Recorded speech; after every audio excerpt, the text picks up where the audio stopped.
Okay, so ngayon, pakita ko lang sa inyo yung units namin dito sa PNC. Ito yung binibenta namin na high settings na gaming setup. So, limited stocks lang to, 18 units lang ang meron kami. So ngayon, ang specs niya, gigabyte na 1155 yung socket. Then, ang processor is G4400 na 6th gen. Tapos, video card, Zotac GT730 1GB na DDR5.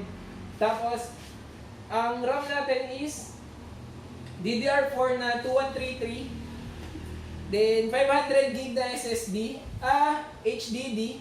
Tapos, yung isa na build natin dito sa right side is 120 na SSD plus 500GB na HDD for backup. Tapos, ang ating power supply is ATX 700 na 700 watts. Then ang keyboard natin is BK800 gaming keyboard. Mouse is Kingbao G10 mouse.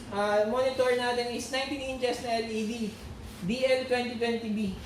So ngayon, kaya namin pinapakita sa inyo yung dalawang PC na to is to show kung ano ba yung difference ng HDD sa SSD sa build na to. Kasi last time nag-show ako ng difference, dalawang units din dun sa budget meal namin. Nandito rin sa shop namin yung budget meal, binibenta rin namin dito. Pero sa ngayon, ang ipapakita muna namin is yung aming high gaming setup.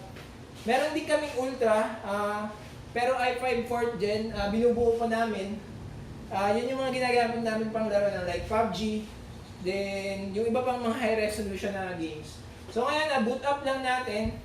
So dapat sabay. Then i-adjust natin, yung nasa right side natin, siya yung SSD.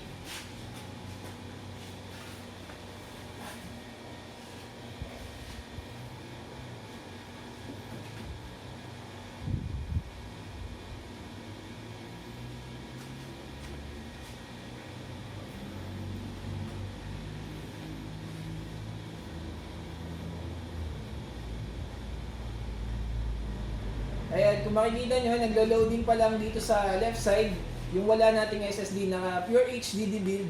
Then yung nasa right side is okay na. So ngayon, try natin mag-open tayo ng Chrome agad kasi kabuboot pa lang niya.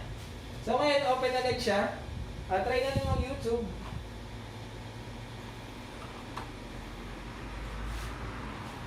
Then, okay na siya. So kung makikita nyo sa right side natin, di ba yung right side ayan, nagbuboot pa lang siya.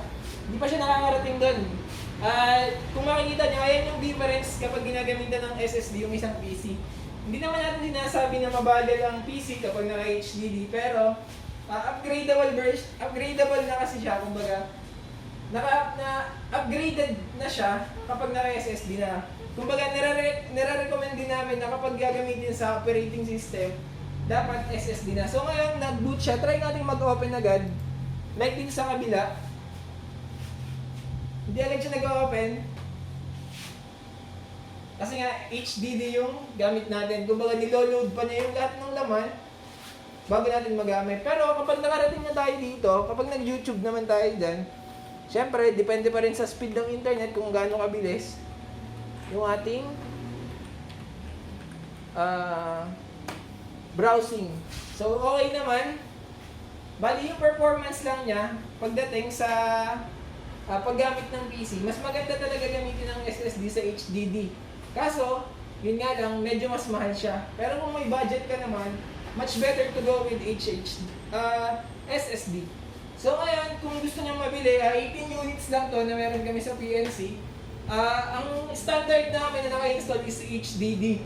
Ngayon, kung gusto nyo ipa-upgrade as SSD, sabihin nyo lang sa amin para magawa agad namin. Then, ayun lang.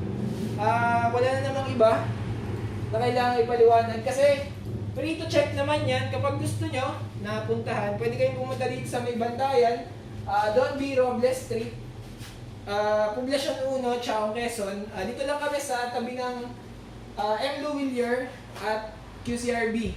As napapagitnaan lang kami noon, so madali kaming hanapin. Message nyo lang din ako dito sa video na to kung sino mang contact number ang nandito. Dahil uploaded naman to sa aming page. Then, ayun lang. At maraming salamat and God bless.